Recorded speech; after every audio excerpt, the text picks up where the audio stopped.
kukuha kayo doon, tapos meron kayong sarili. Ma'am, pwede po qualitative. Tapos, lalo na kung ang respondents nyo, graders, ang hirap ang hirap quantitative doon, mas maganda quali, pa-interview. O kaya, panel discussion, ano tawag doon? FGD, focus group discussion. So, yun po, ito po yung summary natin pagka gumagawa tayo ng extension activities, complementation. Yun po dapat i-check nyo yung program outcomes nyo. Ano po ba dapat ang flagship extension activity ng program? Okay, dapat pag narinig yung extension activity, alam na sa inyo yun. Okay, next, sustainability. Medyo madali po ang sustainability ngayon dahil malakas ang institutional support ni BSU. Kaya tutuloy-tuloy nyo lang. Pasok nyo sa PAPS. Then, 6 months lang yan. Pasok nyo sa Sambalaran. Then, next year, pasok nyo ulit. Hindi naman po kailangan iba-iba yung extension activity. Ang kailangan lang po, sustain. At complementing your program. Then, may impact. Ayan, na-discuss na po ni Ma'am Joby yan. Pero pagka po nagpasa kayo ng PAPS or extension project para sa Sambalaran, pasok niyo po yung needs ng extension partner. Yun po yung last. Ayan. Papasok niya lang po yung needs. So, bale, ang present ni Ma'am Joby kanina, yung paggawa ng extension activity, 7 yung ginawa namin ni Ma'am Janina doon eh. Yung una, need assessment. Tapos, saka palang mag-MOA. Pero yung diniscuss niya kanina, MOA, tapos need assessment. Okay lang naman yun. Then, implementation, planning, implementation, monitoring, evaluation, and then impact. Meron pa nga planning sa doon sa basic na pwedeng idagdag. After the impact is replication. After ng impact, sa AACO perspective, replicate. Pero kung ang target natin, yung target sa PBB, 6 months pa lang, replicate nyo na po. O kaya, bigyan nyo na lang ng ibang pangalan. Pero, halos iyon din ang ayos iyon din yung yung gagawin na may dagdag lang. Parang sa research. Kasi para po matutunto ng accreditor, yung trail. May din kasi yun trailing parang sa research. So, yun lang po. Ang i-share ko po sa inyo, si AACO po kasi hindi mag-a-award ng level 4 sa isang program pag hindi siya sigurado na nagko-complement yung kanilang activity sa program, na sustained yung kanilang activity, na may impact ang kanilang activity. Hindi po i-award ni AACO yun. Kailangan ma-sure nila na ito ay tuloy-tuloy at naaayon sa program na ino-offer. Tapos may impact. Kami po ay pinagawa noon level 3. Palipat sa level 4, ang nakalagay continue panasahan. And then report to me your accomplishment after 3 years. Then nakalagay pa sa isa make an umbrella program for your extension.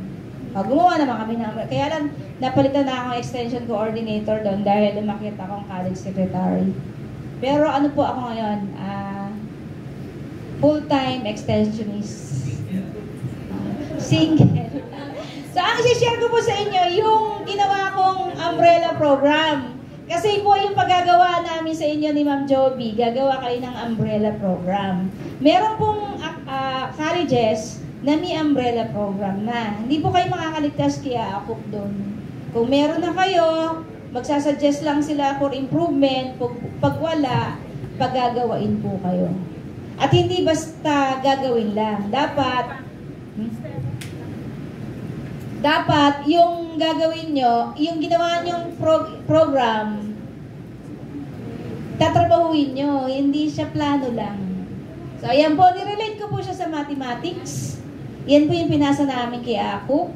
Yun nga, for level 4. Kaya lang, hindi pa rin kami na-award kasi gusto nila lahat ng activity namin na matured ay may impact study at kailangan ginawa yung mga nandyan. So, ano pinakalagay? Extension Umbrella Program of BS Mathematics. So, the Extension Umbrella Program for BS Mathematics called Lingkod Sipnayan has 5 components, namely panandaan, kalagmitan, palautatan, bilnuran, at saka yung tatsihaan. Okay, mga ano po yun? Tagalog version ng mga mathematics. Okay, ayan po, asan. Pakita po yung ano, ma'am. Diagram.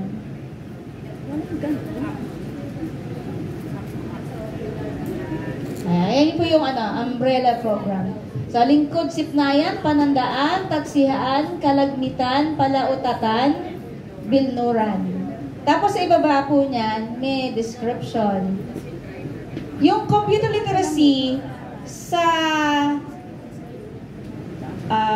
ang tawag dito, sa flagship program, hindi na po tatanggapin yon as computer literacy na ang aming recipient ay elementary students. Dapat higher na. Nag-evolve po talaga. Pero sabi kasi ni Yakub, continue pa nasahan. Kaya tinuloy pa rin namin yung activity noon. Pero speaking of flagship program, hindi na po dapat ang recipients ay elementary students. Dapat po higher. Sabi sa amin, yun daw, elementary students as recipient kung BIT program. Pero pag BS Math, Nature and Computer Science, dapat higher na. Ayun. Kaya nandyan pa rin siya kasi ni-request siya, sinuggest siya ni Ako. Ayan yun po yung panandaan, Filipino equivalent for algebra. So, ayan po yung sakop niya. Pero, unti-unti na po tatanggalin yan. Nag-i-evolve na po. Maaaring mawala na po yung enrichment activity sa mathematics teaching. Mababaw na po yun. Higher na po dapat. Number 2, taksihan, Filipino equivalent for trigonometry. This involves extension projects on capability building such as research mentoring, retooling of basic education teachers, upskilling and reskilling of teachers on content knowledge and pedagogy. Naku, patay ako kay mama, no? Yung pedagogy kasi pang-eduk yun. But take note po, mayroong keyword na content. So sila po specialist doon. Sige po, go ahead na. Next, kalagmitan, Filipino equivalent for probability. It refers to the provision of teaching materials to partner academic institutions and the development of software for the use of other partners like the LGUs. So, sa CS po kasi, ang product po ng mga researchers ng aming estudyante, KAI development, interactive learning system development, data management development. So, ang ano namin doon ay mapagamit sa mga partner institution yon, tapos monitoring, pinaka-extension namin. Monitoring and pag nakita na kailangang i-update. So, monitoring and updating ng program. So, yun po yun. Sa amin po yun na KAI, Data Management System. Ayan po. Iyan nga po ang mas kailangan namin.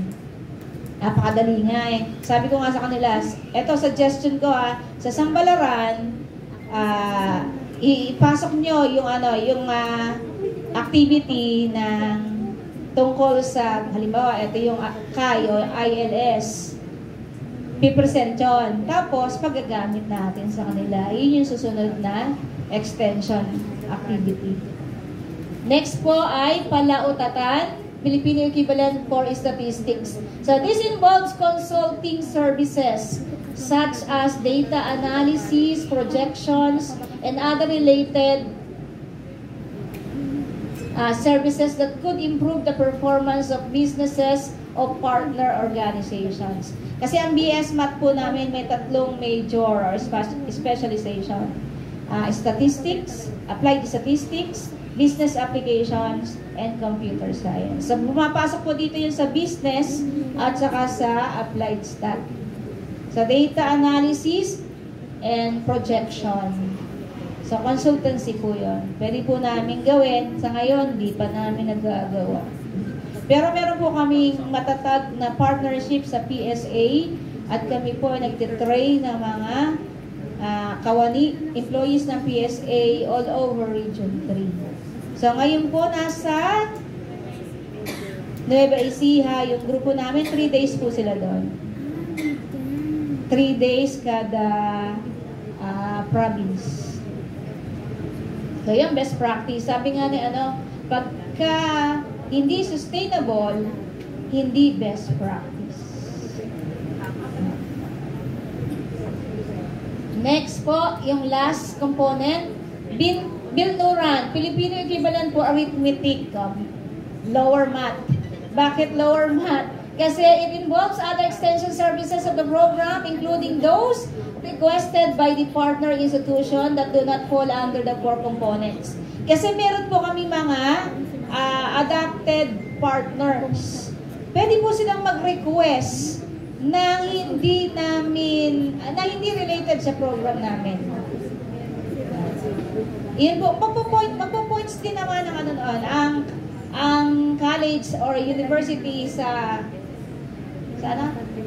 PBB at saka sa SUC leveling. Pero meron naman pong 4 na components na related. Kaya pasok pa rin po siya kay AAPO. Hindi po natin kasi control yung need ng partner institution natin eh. Meron pa nga nag-request sa akin, ma'am, robotics. So, sinend ko kay Ma'am Inday, robotics daw. Need ng partner yon.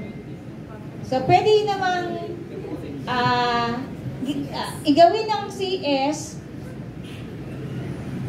kukuha tayo ng experts. Kasi kasama din po kasi sa instrument niya ako na nakalagay doon yung SIC, Technical Assistance from. Tapos SIC Financial Assistance. Dalawa yun eh. Under ng isang item na yon, Technical Assistance at saka Financial Assistance. Kaya pwede po yun. Kasi partner institution natin siya. Tayo pa rin naman ang magsasagawa. Kukuha lang tayo ng experts. So, meron kayong mailalagay doon sa area na yun. Sa C. Parameter C. Funding and funding and supports. Yung nagsisik ng technical assistance. Pwede rin yun. Yung, kung wala naman kayo na, pwede rin pumasok doon yung SIC technical assistance. Ang ginagamit ko nung dati, yung alumni namin ginagawa ko speaker. Then may invitation letter. May invitation sila. Yung in-accept at saka yung mga picture nila, yun yung nilalagay ko doon sa C. Funding and support services. Yan po. Tapos, ito po yung operational plan. Para sa 5 yun. Kaya lang po, hindi po nagagawa. Dapat po, accomplish. Ang isasubmit ni CS, bukod dito, accomplishment report po. Hindi po pwedeng plan lang. Kaya hanggang ngayon, hindi pa kami na-award. Then, yung impact study.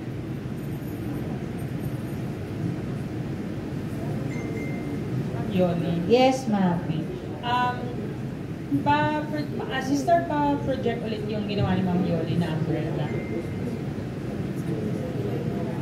ito pong ginawa ni Ma'am Yoli na umbrella program ay specific po sa BS Math. So technically po, yung buong department ng BS Math, could it be panandaan, kasihaan, kalagmitan, lahat po sila pwedeng ma-involve. Kasi department po nila yon. Nakuha po natin. What if po yung umbrella program ay for the college, offering different courses? Okay po. Hindi, dapat po ba lahat nung nasa umbrella na yun, may extension program tayo? Hindi, kasi pag-college. Pag-college po, ito po kasi very specific, Math, BS Math. Pag-college po, ito yung umbrella program, may 3 component yung umbrella program. Kung saan lang po kayong component pasok, dun lang kayo gumawa ng extension. Huwag niyong po piliting pasukin lahat. Okay po? Okay po ba yung term na ginagamit ko? Hindi po kailangan na lahat ng umbrella, lahat ng subcomponent ng umbrella ng research program ng college ay papasukan natin. Kung saan lang po subcomponent ng umbrella na yon connected yung program nyo or yung department nyo, dun lang po kayo papasok na extension. Halimbawa po, ma'am, sasample ko na. No, okay. Nagpaalam na ako sa may-ari. Halimbawa po, may umbrella program ang CHTM. Ang program po nila, tourism sa hospitality management. Dalawa po. Meron po silang food processing, preservation, processing. Ang ina-accredit po namin ay tourism. CHTM, I should say. So sabi ko, ma'am,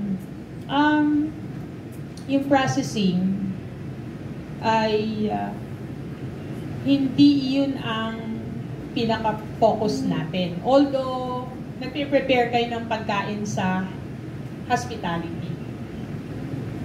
Ang inyong focus ay kung processing, dapat ibigay natin yun sa ibang program. Kasi hindi yun yung mandate ng kurso. Ang kurso kasi ay hospitality management. So sabi ko, dapat, ang pagtuunan nyo lang ng pansin ay kung paano tayo makakapag-extend sa hospitality industry. Halimbawa, in terms of housekeeping, household services, front desk servicing, tour guiding, and so on. Para po naka-align tayo dun sa program under survey. So yung pong food processing, sabi ko nga, ipaubayan natin sa CIT or sa kanila sa CS. Kasi sila yung more appropriate na college na mag-conduct ng extension activity na aligned sa processing. So yun po yung sinasabi ko. Kung saan lang po naka-adapt, naka-attune, naka-connect yung ating program, dun lang po tayo gawa ng extension. Okay po? Okay, clear po tayo doon. Para po, naka-focus tayo. In so doing, yun nga po, masusustain natin, maaalagaan natin yung program. Kasi naka-focus tayo. At katulad din ng sinabi ni Ma'am Yoli, eventually, ma-identify ng accreditor. As CHTM may project niyan. Hospitality extension yan. Engineering na extension yan. IT na extension yan. Okay po?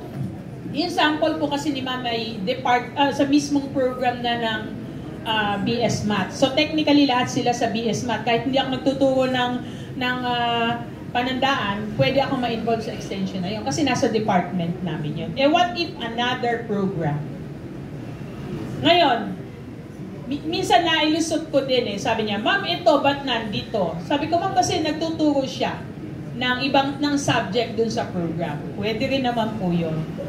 Pwede pong i-involve natin. Kung nagtuturo naman talaga yung faculty dun sa program na yun, pwede natin siya isama sa extension. Kasi po, katulad ng binanggit nyo, may mga allied na tinatawag Di po ba? Tama po? May allied po tayo Kasi po ganito siya Ang una, pag nag-a-accreditation, ang una pong hinihingi ng accreditor ay yung list ng faculty. Sino yung nagtuturo sa program na to? So, yun po yung ibabangga dun sa lilitaw na report nyo ng extension. Ito yung nakalagay na faculty for BS Math. Tapos, ito yung lista ng nag-e-extension. Itutugma po yun. Itinatara pa nga yun Kaya po kailangan nagtutugma. Okay po? Hello? Please type O if you're still with me. Okay po. Salamat po.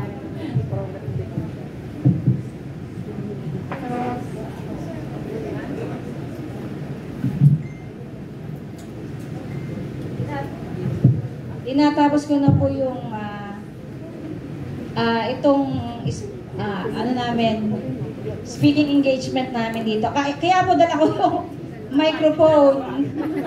Lalayin ko lang po kay Ma'am Joby kasi habang may mic po yan, hindi po yan huminto ng pagsasalita. Thank you po sa pakikinig.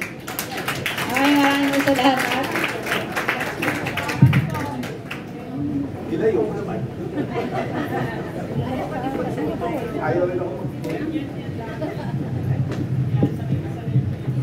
Okay.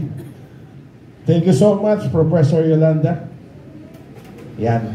At yung dalawa po nating resource speaker po about sa extension under na accreditation as well na dapat po naka-align. Okay po. So before we proceed with our lunch break, I would like to ask Director Rosemary Bautista for the certificates, awarding of the certificates. Magniningya mo po itong dalawang to, kaya po.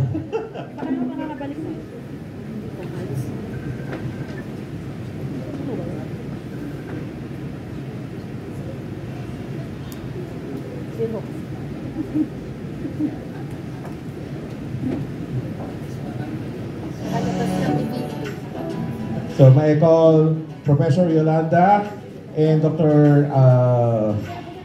Joby dito po sa harapan, together with our Director for Extension Service.